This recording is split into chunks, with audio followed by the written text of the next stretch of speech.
नाज़रीन अस्सलामु अलैकुम वरहमतुल्लाहि वबरकातुहू। सीधी बात के ताज़ा तरीन प्राइम टाइम में आप लोगों का इस्तकबाल है। नाज़रीन, मैं अंसार अज़ीज़ नदवी आज के प्राइम टाइम में आप लोगों के सामने मगरिबी अफ्रीका की एक सबसे बड़ी मस्जिद का इफ्तिताह किया गया है, उसकी कुछ तस्वीर आपके सामने रखूँगा।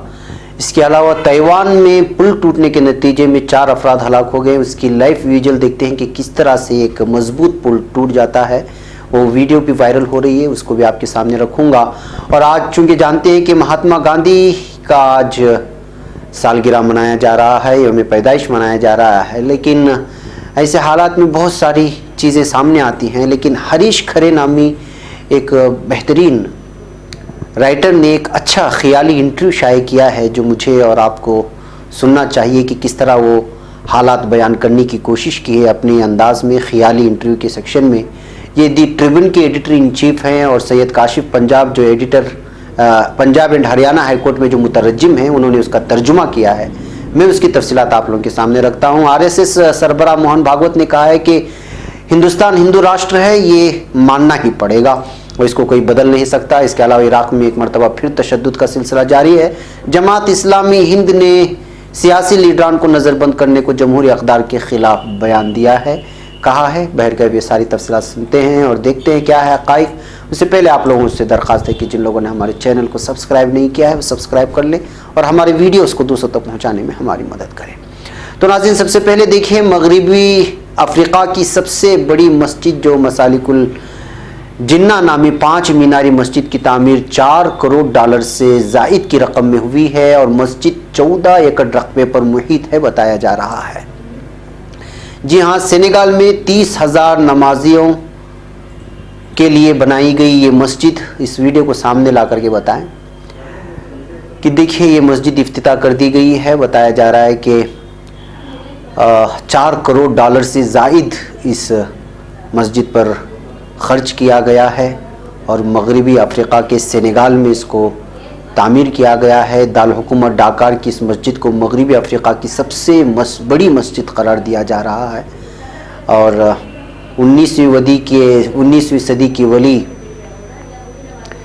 उनके नाम से मौसूम की गई है। इस तरह बताया जा रहा है। वली शेख अहमद बाम्बा के मुरीदीन यहाँ पर सबसे ज़्यादा सेनेगाल में रहते हैं, जो 90% आबादी है। वहीं पर उसी इलाके में सबसे बड़ी मस्जिद का इफ्तिताह किया गया है। द इंडिपेंडेंट ने इसको जो है वीडियो को पेश किया था, तो सोचा कि आप लोगों के सामने इस मस्जिद का दीदार करवाएं। इसके अलावा नाज़रीन एक और वीडियो देखिए। ताइवान पुल टूटने के नतीजे में 4 अफराद हलाक और 2 लापता हो गए हैं। वीडियो को सामने ला करके बताया। ताइवान के इलाके यलान में वाक़ बंदरगाह नॉनफान गाद के महराबी पुल टूटने के नतीजे में 4 अफराद हलाक हो गए, 2 लापता हैं। ताइवान की मरकज़ी खबर रसा एजेंसी CNA के मुताबिक 140 मीटर लंबे नॉनफान गाँव पुल का एक हिस्सा टूटकर नीचे चलती कश्तियों के ऊपर जा गिरा था। हादसे के बाद तलाश और बचाव के कामों में पानी से 4 अफराद की लाशें निकाली गई, जबकि 2 लापता अफराद की तलाश जारी है। हुक्काम के मुताबिक बहरुल काहिल के साहिल पर वाक़ माहीगीर कस्बे नानफान गाँव में एक रोज़ कबल मेताक तूफ़ान आया था।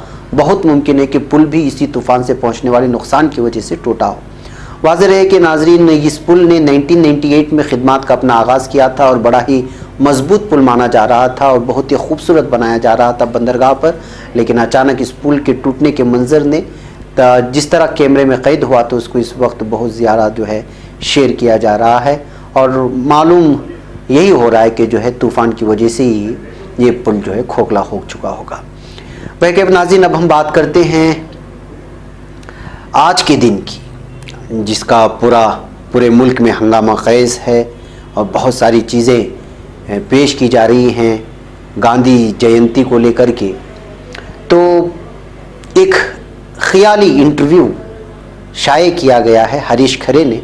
मैं चाहता हूं कि वो चीज़ आप लोगों के सामने रखूं। इन दिनों फेक न्यूज़ का बाज़ार गर्म है। तारीख़ को नए सिरे से रकम करने की मुहिम ज़ोरों पर है। मुल्क के पहले वज़ीर आज़म जवाहरलाल नेहरू के बारे में तरह तरह की झूठी बातें मुनज़्ज़म तरीक़े से फैलाई जा रही हैं। उन कोशिशों के पीछे का मकसद साफ है। दरअसल एक आइडियालॉजी का दूसरी आइडियालॉजी पर सबकत हासिल करने की जंग है। इस मुहिम में आज के टीवी एंकर्स नुमायां किरदार अदा कर रहे हैं। हरीश खरे ने इसी सियाक में ख्याली इंटरव्यू तहरीर किया है जिसमें महात्मा गांधी खुद मौजूद हैं और आज के खास टीवी एंकर के सवालों का बेबाकी से जवाब दे रहे हैं। गांधी जी के जवाब बेहद दिलचस्प हैं। एक ख्याली इंटरव्यू दी ट्रिब्यून में गुज़िश्ता 1 अक्टूबर को शाये हुआ था। नाज़रीन गिरामी, सीधी बात अपने मेंबरशिप कार्ड के ऑफर के बाद ताजिरों के लिए लेकर आ रहा है एक और अनोखा ऑफर। अपने हलाल तिजारत का इश्तिहार यानी एडवर्टाइजमेंट 1 साल के लिए सीधी बात में करें और पूरे 60% रियायत पाएं। जल्दी करें, कहीं देर ना हो जाए। मजीद जानकारी और तफसीलात के लिए इस नंबर पर व्हाट्सएप करें। नंबर है 9663027449। इसका तर्जुमा सैयद काशिफ ने किया है। चरबे ज़बानी टीवी एंकर और स्टूडियो की आंखों की चिंधिया देने वाली रोशनी फादर ऑफ नेशन को चित करने की कोशिश में वोंधे मुंह गिर गए। उस गांधी जयंती पर खुद महात्मा गांधी को एक खुसूसी इंटरव्यू के लिए टीवी स्टूडियो में आने के लिए राजी किया गया। इनसे की गई उस खास बातचीत के चंद इख्तिबासात मुलाहजा करें। एंकर पूछता है, गांधी जी बेहद शुक्रिया, आपने हमसे बातचीत के लिए वक्त निकाला। हमारे पास सिर्फ 10 मिनट हैं, लिहाजा हम बिला ताखिर इंटरव्यू शुरू करते हैं। क्या मैं आपको बापू कहकर मुखातब करूं? आप बुरा तो नहीं मानेंगे? वैसे फिल्म गांधी में आपको बापू ही तो कहा गया है, हालांकि आपकी शक्ल बेन किंग्सले से बिल्कुल भी नहीं मिलती। गांधी जी का जवाब आता है, शुक्रिया, आप बापू कहें, मुझे कोई एतराज नहीं होगा। एंकर फिर पूछता है, अगर आपको बुरा ना लगे तो ये बताएं कि हम हर साल आपकी यौम पैदाइश क्यों मनाएं, साल दर साल। गांधी जी का जवाब आता है, ईमानदारी की बात यह है कि मुझे खुद नहीं मालूम कि मेरा यौम पैदाइश क्यों मनाया जा रहा है। मेरा ख्याल है सियासतदानों को शायद इसकी ज़रूरत है ताकि साल में कम से कम एक बार वो इस बात का ढोंग रच सके कि वो मेरे और मेरे नज़रियात के पैरोकार हैं। राजघाट पर नेताओं की रस्म हाजिरी दरअसल उनकी ज़रूरत बन गई है ताकि वो अपनी सियासी गुनाहों को धुल सके। अगर आप मुझसे पूछें तो ये सरासर मुनाफिकत है। एंकर फिर पूछता है, बहुत अच्छा बापू, बहुत अच्छा, क्या मैं असल मुद्दे की तरफ आऊं और आपसे पूछूं कि आपने सरदार पटेल के साथ धोखा क्यों किया? आपने उन्हें आज़ाद भारत का पहला वज़ीर आज़म क्यों नहीं बनाया? अगर ऐसा हुआ होता तो आज हिंदुस्तान की शक्ल बहुत ही मुख्तलिफ होती। तो गांधी जी आह भरते हैं और कहते हैं, मैं समझ सकता हूँ मेरे अजीज़, ये एक झूठ है, ये फर्जी तारीख है। जहाँ तक मुझे याद पड़ता है, जब तक जवाहर जिंदा थे ये इल्ज़ाम कभी किसी ने नहीं लगाए। इस मफरूज़े की ईजाद बहुत बाद में चंद लोगों ने लगाई। एंकर फिर दखल अंदाजी करता है, यानी बीच में ही सवाल कर बैठता है, लेकिन कई दस्तावेजात तो मौजूद हैं। गांधी जी का जवाब आता है, कोई दस्तावेज नहीं है, कोई ऐसा दस्तावेज हो भी नहीं सकता, क्योंकि इस बात का हकीकत से कोई लेना देना है ही नहीं। आपके पास जो कुछ भी है वो फर्जी तारीख है।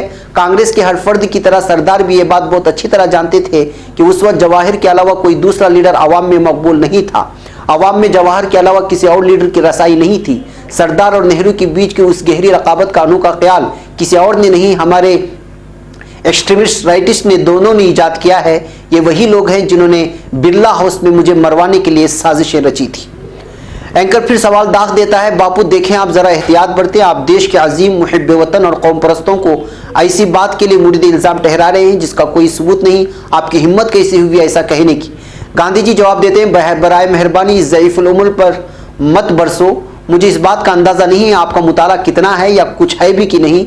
माफ़ करें, क्या मैं आपको एक छोटी सी किताब पढ़ने का मशवरा दे सकता हूँ? किताब का नाम है Gandhi is gone, who will guide us now.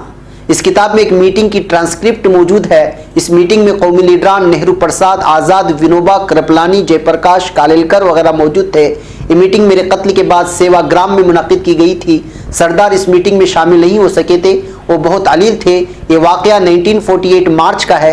ये तमाम लीडरान इस बात पर सलाह व मशवरा कर रहे थे कि आप आगे क्या लाहेअमल इख्तियार किया जाए। अगर आप मुझे इजाज़त दें तो विनोबा ने इस मीटिंग में जो बातें कही थी वो आपको पढ़कर सुनाऊं। मैं कुछ बातें अर्ज़ करना चाहता हूँ। मेरा ताल्लुक उस रियासत से है जहाँ RSS का क़याम अमल में आया। गर्चे ज़ात पात से ऊपर उठ चुका हूँ, लेकिन मैं अभी तक इस बात को अपने जहन से नहीं झटक पा रहा हूँ कि मेरा ताल्लुक भी उसी ज़ात से है जिस ज़ात के आदमी ने इस गुनाह का इर्तिकाब किया है, यानी गांधी का कत्ल किया है।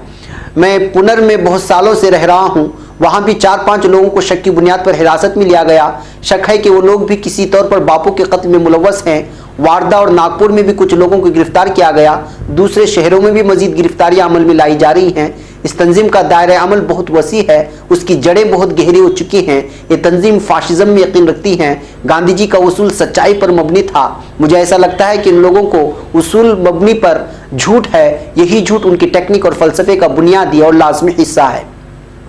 आरएसएस का तरीक़ेकार हमेशा से हमारी उसूलों से बिल्कुल मुख्तलिफ रहा है।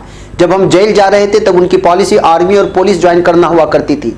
जब कभी या जहां कहीं हिंदू मुस्लिम फसादात होने का खदशान पड़ता था, ये लोग जरूर आधमकते थे।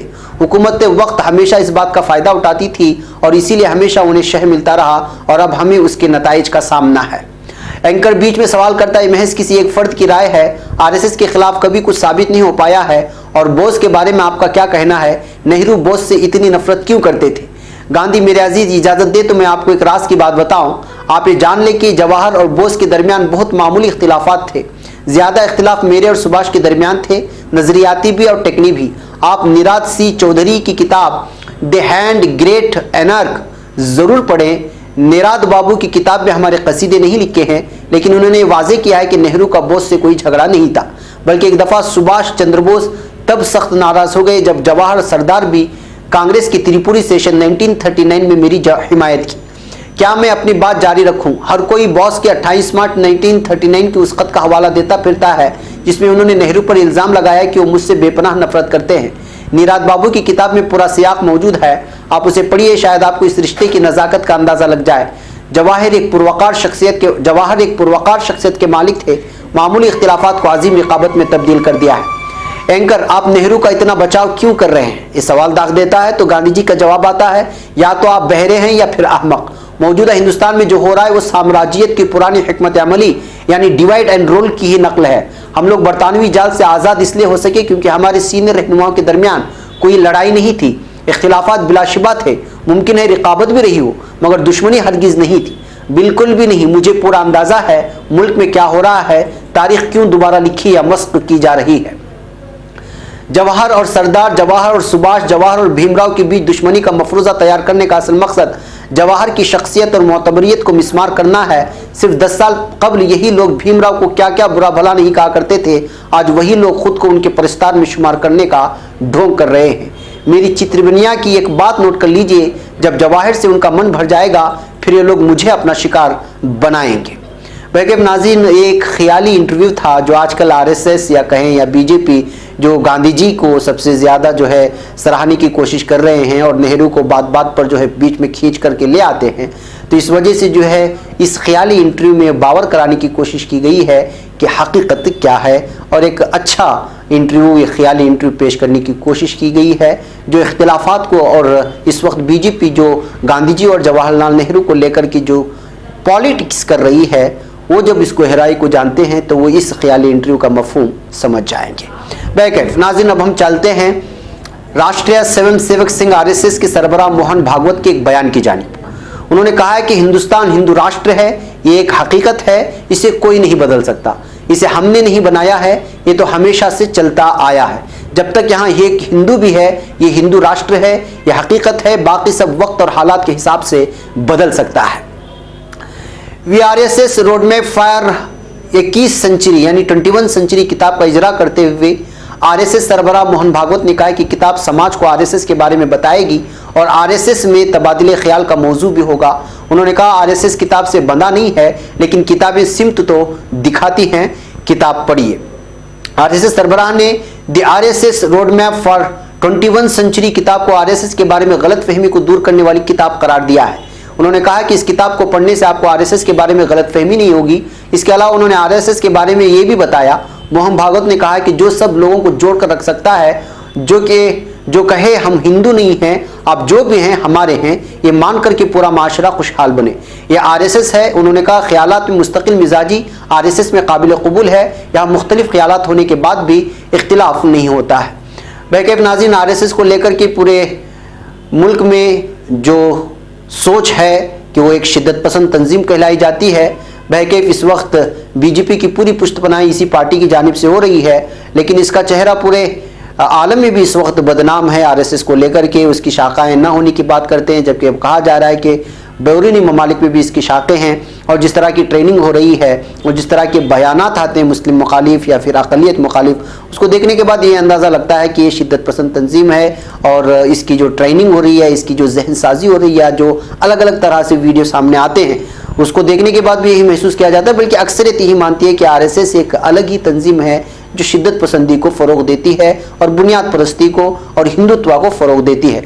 ऐसे हालात में शायद आरएसएस इन तमाम ख्यालात को जो हैं उसको मिटाने की अलग अलग किताबों के ज़रिए से, अलग अलग फंक्शनों के ज़रिए से करने की कोशिश कर रही है। लेकिन आप ये बात वाज़े कर लें कि पाकिस्तान के वज़ीर आज़म इमरान खान ने अभी अक़वाम मुत्तहिदा में आरएसएस को लेकर के पूरी दुनिया के सामने उन पर इल्ज़ाम लगाए थे कि वो किस तरह शिद्दत पसंद तंजीम है और हिंदुस्तान में अक़लियतों को जो है परेशान करने की कोशिश कर रही है।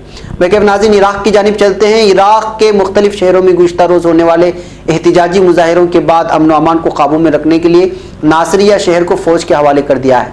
इत्तलात के मुताबिक पुरतशद्दुद मुजाहिरों के नतीजे में मुतअद्दिद अफराद हलाक और 200 के करीब ज़ख्मी हुए हैं। ज़ख्मियों में 40 सिक्योरिटी एहलकार शामिल हैं। ताज़ा तरीन पेशरफ के मुताबिक अल हिकमा तंजीम के सरबराह अम्मार अल हकीम ने बगदाद में मुजाहिरों के बाद पार्लियामेंट का हंगामी इजलास भी तलब करने का भी मुतालबा किया है। इराक़ के साबिक़ वज़ीर आज़म हैदर अल इबादी की सरबराही में कायम अन-नस्र इत्तेहाद ने एक बयान पर पुरअमन मुजाहिरीन के खिलाफ ज़रूरत से ज़्यादा ताकत के इस्तेमाल की शदीद मज़म्मत की है। अल इबादी ने हुकूमत से इंसाफ तक रसाई के लिए मुकम्मल तहक़ीक़ात का आज़ाद करने का मुतालबा भी किया है। बयान में कहा गया कि हम सलामती, अमन और सरकारी व निजी अमला के तहफ़्फ़ुज़ का मुतालबा करते हैं, तो साथ ही हम अवामी मुजाहिरों को सियासी रंग देने की खुलकर मुखालिफत करते हैं। मुजाहिरों को किसी मखसूस जमात के मफादात के लिए इस्तेमाल नहीं किया जाना चाहिए। हुकूमत को चाहिए कि मुजाहिरे करने वाले रहनुमाओं से मिलकर उनके मुतालबात पूरे करने की कोशिश करें। बेकैफ नाज़रीन, लगता है कि अब एक मरतबा फिर यहाँ की आवाम जो है इनकलाबी शक्ल इख्तियार कर रही है। जैसा कि आपको मालूम होना चाहिए कि कुछ दिन कबल मिस्र में सीसी के खिलाफ पूरा मिस्र इकट्ठा हो गया था। अब यहाँ पर भी इराक़ से ऐसी खबरें आ रही हैं और वहाँ की पुलिस जो है एहतिजाजियों के खिलाफ अपने ताकत का इस्तेमाल कर रही है, जो इस वक्त इंटरनेशनल मीडिया में सुर्खियाँ बटोर रहा है। बेकैफ नाज़रीन, आज के हमारे प्राइम टाइम में इतना ही। इंशाल्लाह फिर आपसे मुलाकात होगी, तब तक के लिए इजाज़त दीजिए। अस्सलामु अलैकुम व रहमतुल्लाहि व बरकातुहू।